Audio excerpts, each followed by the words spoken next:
Hello guys, आज हमारा 4th class है ऑप्टिक्स का। और आज हम लोग स्टडी करेंगे वेलोसिटी इन प्लेन मिरर। यानी velocity in plane mirror, plane mirror में कोई भी ऑब्जेक्ट अगर मूव करता है तो इमेज किस स्पीड से मूव करते हुए दिखाई देगी। तो सबसे पहले हमारा जो है case 1, when object moves perpendicular to mirror. तो देखिए यहाँ पर ये हमारा प्लेन मिरर है, ये हमारा प्लेन मिरर है और इस प्लेन मिरर के परपेंडिकुलर हमारा ऑब्जेक्ट है। ये ऑब्जेक्ट इस मिरर में x मीटर पर सेकेंड के स्पीड से मिरर की तरफ मूव कर रही है। तो जो हमारा इमेज होगा प्लेन मिरर में वो किस स्पीड से मूव करेगा, तो अभी मैं मान लेती हूँ y मीटर पर सेकंड से मूव कर रहा होगा। तो देखिए एक दूसरे का क्या है, अपोजिट। जब आप मिरर के तरफ आप जाएंगे तो जो इमेज होगा वो इमेज भी मिरर के अंदर ऐसा नजर आएगा कि मिरर के तरफ इमेज आ रहा है। तो यानी एक दूसरे का अपोजिट ये डायरेक्शन हो जाता है। अगर हम इस डायरेक्शन को पॉजिटिव मान ले तो ये डायरेक्शन हमारा क्या हो जाएगा, नेगेटिव हो जाएगा। यानी तो हमारा राइट टू लेफ्ट हमारा क्या हो जाएगा, निगेटिव होगा अगर हम लेफ्ट टू राइट को पॉजिटिव मानते हैं। तो देखिए यहाँ पर x क्या लिया गया है, मिरर के रिस्पेक्ट में ये हमारा वेलोसिटी ऑब्जेक्ट का लिया गया है। तो देखिए इसको हम ऐसे लिख सकते हैं, velocity of object with respect to mirror. और ये क्या लिया गया है, x मीटर या x किलोमीटर भी आप ले सकते हैं, x मीटर पर सेकेंड। उसके बाद देखिए y क्या लिए हैं, वेलोसिटी ऑफ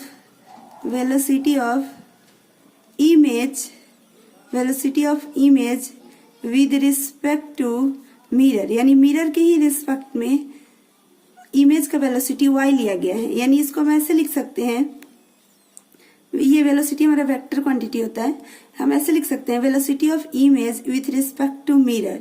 और ये क्या है, y मीटर पर सेकेंड। तो चलिए ये हम लोग ले लिए। अब आप रिलेटिव वेलोसिटी पढ़े होंगे, तो देखिए velocity of object with respect to जो मिरर है इसको ऐसे लिखा जा सकता है, velocity of object minus velocity of mirror.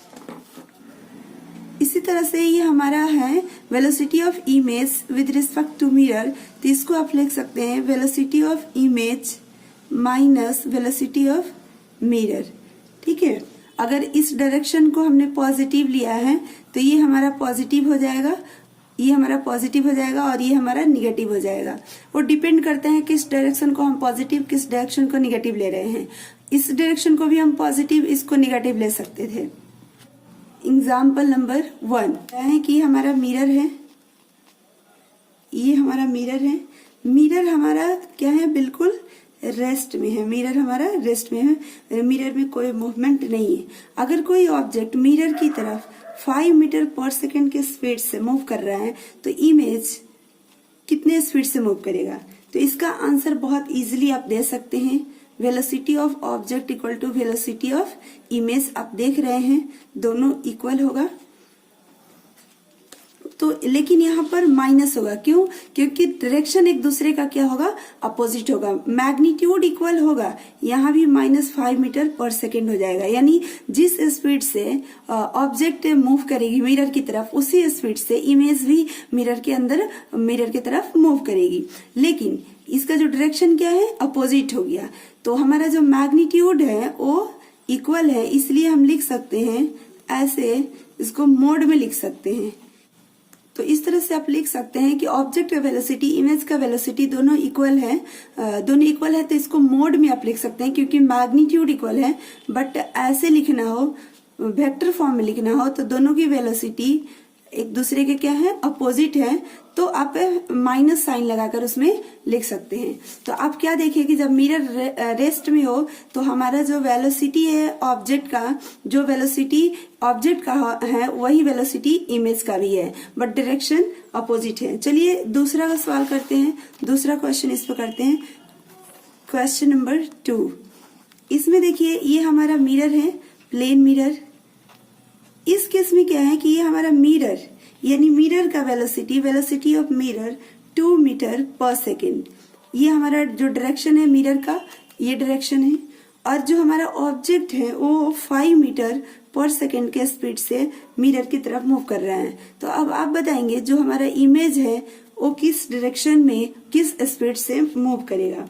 तो देखिए फ्रेंड्स, ये जो हमारा डायरेक्शन है इसको हम पॉजिटिव ले रहे हैं और इस डायरेक्शन को निगेटिव ले रहे हैं। अब आप यहाँ पर देखेंगे कि हमारा जो वैल्यू आया है ये दो आया है, object with respect to mirror VO minus VM, image with respect to mirror VI minus VM। तो इससे आप क्या लिख सकते हैं, यहाँ पर आप देखेंगे कि हमारा जो VOM है यानी velocity of object with respect to mirror, ये हमारा velocity of object minus velocity of mirror है। उसके बाद velocity of image with respect to mirror क्या है, velocity of image minus velocity of mirror. अब देखिए फ्रेंड्स, ये जो हमारा है velocity of object with respect to mirror, velocity of image with respect to mirror एक दूसरे के क्या है, अपोजिट होता है, इसलिए हम यहाँ पर माइनस लगा सकते हैं। तो देखिए इसका जो वैल्यू हमारा आया है वो है VO minus VM equal to, इसका जो वैल्यू है वो हम लिख सकते हैं VI माइनस VM। तो आप यहाँ पर क्या देखेंगे, इसको अगर हम ब्रैकेट को हटाते हैं तो VO minus VM equal to यहाँ पर माइनस VI, अब माइनस माइनस आप यहाँ देखेंगे तो प्लस हो जाएगा VM। अब यहाँ पर आप क्या देख पा रहे हैं, VM और VM, अगर इस VM को इस साइड ले जाते हैं तो ये पॉजिटिव हो जाएगा और ये VI को इस साइड लाते हैं तो VI हो जाएगा। तो चलिए इसको करते हैं। तो देखिए हमारा जो VO minus VM minus VI plus VM, यही था ना हमारा, यही था। अब यहां से हम क्या कर सकते हैं, तो देखिए VO माइनस ये हमारा VI है तो ये प्लस VI हो जाएगा equal to VM plus VM। तो यहाँ पर आप क्या देख पा रहे हैं, 2VM आ गया, ये हमारा VO प्लस VI। अब यहाँ से हमें VM अगर फाइंड करना है तो क्या हो जाएगा, VO plus VI divided by 2। ये आपका मिरर का वेलोसिटी फाइंड अगर करना हो उसके लिए आपका फॉर्मूला आ गया। लेकिन फ्रेंड्स हमें VI निकालना है, VM दिया हुआ है, VO दिया हुआ है, तो हम निकाल सकते हैं बिल्कुल। तो देखिए VM हमारे पास कितना दिया हुआ है, आप देख पा रहे हैं क्वेश्चन नंबर 2 में VM का वैल्यू 2 मीटर पर सेकेंड और हमारा मिरर जो है राइट टू लेफ्ट मूव कर रहे हैं और राइट टू लेफ्ट डायरेक्शन को माइनस लिए हैं, हम माइनस माने हैं, आप प्लस भी ले सकते हैं, प्लस भी इस डायरेक्शन को मान सकते हैं और इस डायरेक्शन को माइनस ले सकते हैं। लेकिन हमने क्या लिया है, निगेटिव लिया है, माइनस लिया है, तो हम इसके वैल्यू को माइनस रखेंगे और ऑब्जेक्ट हमारा लेफ्ट टू राइट, इसलिए इसके वैल्यू को पॉजिटिव लेंगे। तो यहाँ पर हमारा VM का वैल्यू -2 मीटर पर सेकेंड, VO यानी ऑब्जेक्ट का वैल्यू 5 मीटर पर सेकेंड, ये हमारा पॉजिटिव हो गया और VI हमें फाइंड करनी है। तो चलिए सारे वैल्यू को इसमें रखकर कैलकुलेट कर देते हैं। तो VM का वैल्यू -2, VO का वैल्यू ये 5 हमारा है, VI का वैल्यू नहीं मालूम, डिवाइडेड बाई 2। तो आप यहाँ पर क्या देख पाएंगे, क्रॉस मल्टीप्लिकेशन कीजिए, -4 इक्वल टू 5 प्लस VI। तो आप यहाँ से देखेंगे कि VI इक्वल टू -4 -5, तो यहाँ पर आपको मिल जाता है VI का वैल्यू -9 मीटर पर सेकेंड।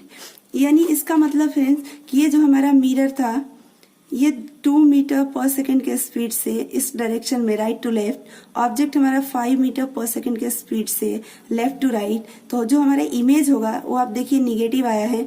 इस डायरेक्शन को हमने क्या लिया था, पॉजिटिव, इस डायरेक्शन को क्या लिया था, निगेटिव, इसीलिए देखिए हमारा मिरर का वैल्यू निगेटिव, ऑब्जेक्ट का वैल्यू जो है हमारा पॉजिटिव। अब देखिए फाइनली हमारा इमेज का वैल्यू क्या आया, निगेटिव।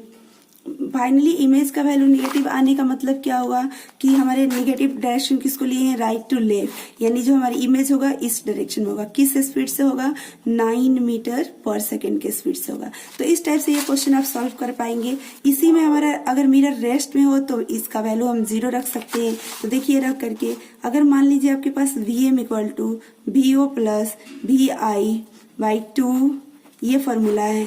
अगर मिरर रेस्ट में हो तो Vm का वैल्यू क्या रखेंगे आप, 0 रखेंगे। तो उसके लिए देखिए 0 equal to VO plus VI divided by 2, cross multiplication करेंगे तो VO प्लस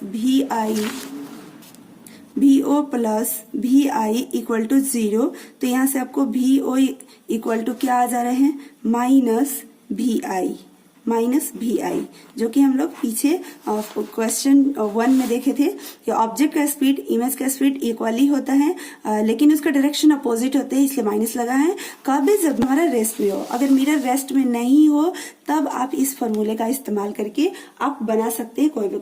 अब फ्रेंड्स केस नंबर 2 देखेंगे, object moves parallel to mirror. अगर ऑब्जेक्ट मिरर के पैरेलली मूव करता है तो क्या होगा, उस केस में हमारा ऑब्जेक्ट का स्पीड क्या होगा, इमेज का स्पीड क्या होगा। तो देखिए ये हमारा ऑब्जेक्ट है, ये हमारा ऑब्जेक्ट है, ये ऑब्जेक्ट की जो हाइट है 5 मीटर है, और ये ऑब्जेक्ट 1 सेकेंड बाद ये मूव करके यहाँ आ जाता है।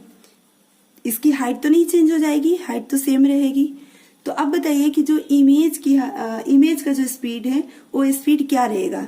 तो इस ऑब्जेक्ट का इमेज यहाँ रहेगा जब ऑब्जेक्ट यहाँ पर है, यानी इसको आप मान सकते हैं A B, तो यहाँ पर इसका इमेज हो जाएगा A', B'। और जब मान लीजिए CD, ये हमारा जो ऑब्जेक्ट है यहाँ आ गया CD, तो इसका इमेज भी हो जाएगा D', C'। ठीक है, ये भी हमारा 5 मीटर, यानी जो हाइट होती है प्लेन मिरर में वो सेम होती है इमेज की। तो 5 मीटर अगर हाइट की ऑब्जेक्ट है तो इसकी इमेज भी 5 मीटर बनेगी। अगर ये ऑब्जेक्ट जो है मूव करके यहाँ चली आई तो 5 मीटर ही लेंथ इसकी रहेगी, और इसका जो इमेज है उसका भी लेंथ 5 मीटर ही रहेगा। और जो हमारा इमेज है, अगर ऑब्जेक्ट का पोजीशन चेंज होता है तो इमेज का भी पोजीशन चेंज होता है। और आप देख पा रहे हैं इक्वल डिस्टेंस पर, हमारी इक्वल डिस्टेंस पर प्लेन मिरर में इमेज बनता है, तो डिस्टेंस इक्वल होगा। बट हम स्पीड की बात कर रहे हैं कि अगर ये जो हमारी ऑब्जेक्ट है 2 मीटर पर सेकेंड के स्पीड से यहाँ अगर चली आई तो इमेज का हमारा जो स्पीड है वो क्या होगा, इमेज का जो हमारा स्पीड है वो क्या होगा। तो ये चीज आप बता पाएंगे। तो देखिए फ्रेंड्स, जब ऑब्जेक्ट पैरेलल यानी मिरर के पैरेलल, ये मिरर है और इसी डायरेक्शन में ऐसे ऑब्जेक्ट मूव कर रहे हैं, तब हमारा इमेज भी सेम डायरेक्शन में ही जा रहा है, यानी जो ऑब्जेक्ट का डायरेक्शन है उसी डायरेक्शन में इमेज भी जा रहा है, तो उसके डायरेक्शन में कोई चेंजिंग नहीं हुआ। और जो हमारा वैल्यू है, अगर हम बात करें मैग्नीट्यूड की, तो हमारा जो मैग्नीट्यूड है वो सेम रहेगा। तो आप इसको ऐसे भी लिख सकते हैं या इसको आप मोड में भी लिखे तो सेम होगा। लेकिन पहले वाले केस में हम लोग क्या पढ़े थे कि मैग्नीट्यूड इक्वल होगा बट डायरेक्शन अपोजिट होगा। इस केस में डायरेक्शन भी सेम होगा, मैग्नीट्यूड भी सेम होगा। अगर कोई भी ऑब्जेक्ट 2 मीटर पर सेकेंड के स्पीड से मिरर के पैरेलल मूव कर रहा है तो इमेज भी हमारा 2 मीटर पर सेकेंड के स्पीड से मिरर के उसी डायरेक्शन में मूव करेगा जिस डायरेक्शन में ऑब्जेक्ट। एक क्वेश्चन देख लेते हैं। ये हमारा क्वेश्चन ये है कि हमारा प्लेन मिरर है और इस प्लेन मिरर के सामने कोई ऑब्जेक्ट है जो हॉरिजॉन्टल से 45 डिग्री के एंगल पर 5√2 मीटर के स्पीड से मूव कर रही है। Find velocity of image. तो इमेज का वेलोसिटी आप फाइंड करें। तो आप वीडियो को रोक करके इस क्वेश्चन को आप ट्राई कीजिए और आप देखिए कि आप बना पा रहे हैं कि नहीं। देखते हैं, ये हमारा प्लेन मिरर है, ये हमारा प्लेन मिरर है और ये हमारा ऑब्जेक्ट है, हॉरिजॉन्टल से 45 डिग्री एंगल पर है, 5√2 मीटर पर सेकेंड ऐसे हमारा ऑब्जेक्ट मूव कर रहा है। तो देखिए इसके दो कंपोनेंट हो गए। आपने 11th क्लास में वेक्टर पढ़ा होगा, तो वहां पर वेक्टर का रिजोल्यूशन ऑफ वेक्टर टॉपिक आपने पढ़ा होगा। अगर आप नहीं पढ़े हैं तो आप पढ़ लेंगे, बहुत काम आएंगे आगे भी। तो फ्रेंड्स देखिए इसके दो कंपोनेंट होंगे, एक हमारा ये परपेंडिकुलर कंपोनेंट और वेलोसिटी की हमारी ये पैरेलल कंपोनेंट। तो इस डायरेक्शन में हमारा इसका कंपोनेंट क्या होगा, इस डायरेक्शन में हमारा कंपोनेंट क्या होगा, तो आप देखेंगे ये हमारा एंगल है, अगर यहाँ परपेंडिकुलर ड्रॉ करते हैं ये 90 डिग्री हो जाता है और ये हाइपोटेनस है, तो हमें फाइंड करना है ये। तो हम इसके लिए फॉर्मूला अप्लाई कर सकते हैं भी परपेंडिकुलर निकालने के लिए 5√2 cos 45 यानी कॉस अप्लाई करेंगे। हमें बेस चाहिए, हाइपोटेनस दिया हुआ है, एंगल दिया हुआ है, तो बेस और हाइपोटेनस से रिलेटेड जो फंक्शन हम लेंगे वो कॉस लेंगे। तो यहाँ पर हमारा हो जाएगा 5√2 cos 45, 5√2 cos 45 का वैल्यू 1/√2 ये कैंसिल, तो ये हमारा हो जाएगा 5 मीटर पर सेकेंड। यानी इस डायरेक्शन में जो वेलोसिटी हमारा मिला 5 मीटर पर सेकेंड भी पैरेलल इस डायरेक्शन में हमारा जो कंपोनेंट होगा। तो आप देखेंगे ये परपेंडिकुलर हमें चाहिए, हाइपोटेनस दिया हुआ है, तो परपेंडिकुलर हाइपोटेनस से रिलेटेड कौन सा फंक्शन अप्लाई करेंगे, साइन थीटा। तो 5√2 साइन 45, तो आप यहाँ देखेंगे 5√2 45 का वैल्यू 1/√2 ये कैंसिल, ये हमारा 5 मीटर पर सेकेंड, ये भी हमारा आ गया 5 मीटर पर सेकेंड। तो चलिए अब हम बात करेंगे, ये ऑब्जेक्ट है तो सेम डिस्टेंस पर यहाँ हमारा इमेज बनेगा, ठीक है। अब देखिए ये जो परपेंडिकुलर है ऑब्जेक्ट, अगर इस तरह से आता ऐसे तो हमारा इमेज कैसे आता है, ऐसे। अगर इधर से ये हमारा लेफ्ट टू राइट मिरर की तरफ ऑब्जेक्ट 5 मीटर पर सेकेंड से आता तो इमेज ऐसे कैसे आता, -5 मीटर पर सेकेंड, क्योंकि इसमें क्या हो जाता है मैग्नीट्यूड सेम डायरेक्शन अपोजिट। उसके बाद आप देखिए कि अगर ऑब्जेक्ट मिरर के पैरेलल ऐसे 5 मीटर पर सेकेंड की वेलोसिटी से ऐसे मूव कर रहा है, तो इमेज किस वेलोसिटी से मूव करेगा, 5 मीटर पर सेकेंड से और सेम डायरेक्शन में। तो इसके जो पैरेलल कंपोनेंट हो गए इमेज के वेलोसिटी का पैरेलल कंपोनेंट, ये हो गया 5 मीटर पर सेकेंड। अब इन दोनों का हमें क्या निकालना है, रिजल्टेंट, क्योंकि हमारा कोई एक ही डायरेक्शन में इमेज मूव करेगा ना, दोनों डायरेक्शन में तो मूव करेगा नहीं। रिजल्टेंट निकालेंगे और ये दोनों का रिजल्टेंट निकालेंगे। अब वेक्टर में दो वेक्टर का रिजल्टेंट निकालने को जरूर सीखे होंगे। इसको हम मान लेते हैं वेलोसिटी वेक्टर, ये हमारा रिजल्टेंट हो गया, और ये हमारा आई पैरेलल हो गया, और ये हमारा वेलोसिटी ऑफ इमेज परपेंडिकुलर हो गया, ठीक है। तो अब देखिए जो हमारा भी होगा वो क्या हो गया, भी पैरेलल आई कैप, भी पैरेलल हमारा क्या हो जाएगा, जे कैप प्लस भी परपेंडिकुलर आई कैप। ऐसा क्यों लिखे हम, क्योंकि देखिए पैरेलल जो हमारा है वो इस डायरेक्शन में है।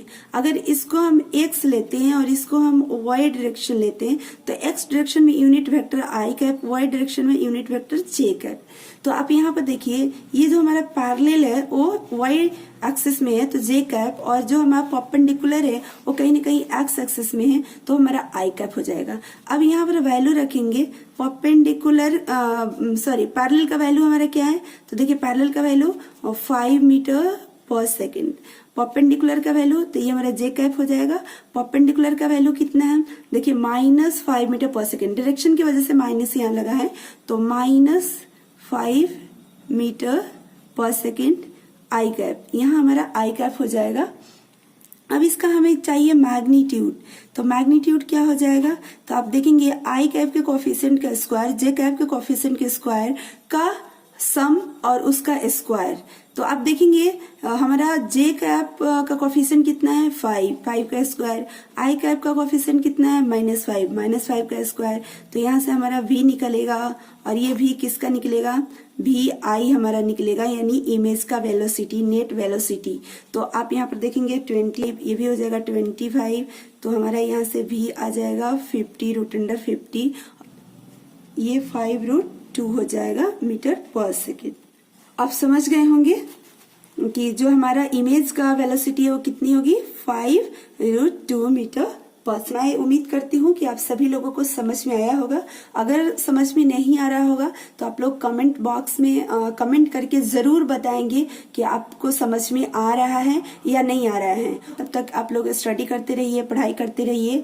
और अभी तक आप लोग हमारे चैनल को अगर सब्सक्राइब नहीं किए हैं तो प्लीज आप लोग सब्सक्राइब कर लीजिए, क्योंकि एजुकेशनल वीडियो इसी तरह से आप लोग को कंटिन्यू मिलते रहेंगे। इस पैंडेमिक सिचुएशन में आप घर में रहकर स्टडी अपना कंटिन्यू रख सकते हैं। और जो भी डाउट्स हो आप लोग डाउट्स भी क्लियर कर सकते हैं। कमेंट बॉक्स में आप कमेंट करके बता सकते हैं कि कहाँ पर आपको डाउट है। उस डाउट पर भी मैं वीडियो बना सकती हूँ। या हमारा टेलीग्राम चैनल है, उस चैनल को आप लोग ज्वाइन कर सकते हैं। वहां पर भी आपको रिप्लाई मिल सकती है, आपके डाउट को क्लियर किया जा सकता है। उसका लिंक मैं इस वीडियो के डिस्क्रिप्शन पे डाल दूंगी। तो चलिए आज के लिए इतना ही, फिर हम लोग मिलेंगे नेक्स्ट वीडियो में। Thank you, all the best.